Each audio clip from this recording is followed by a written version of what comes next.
పద్దెంది పడిమెట్ల పైకెక్కి గుడికేగు భక్తులకు ఎదురొచ్చే బంగారు స్వామి ఇరుముడులు స్పృశించి శుభమనుచు దీవించి జన బృందముల చేరే జగమేలు స్వామి తన భక్తులొనరిల్చు తప్పులకు తడబడి ఒక పక్క ఒరిగెన ఓంకారమూర్తి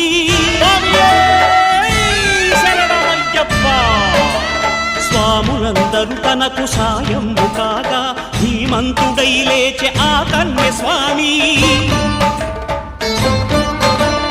పట్టబంధము వీడి భక్తతతికై పరుగు పరుగున వచ్చే భూమిపైకి నరుడై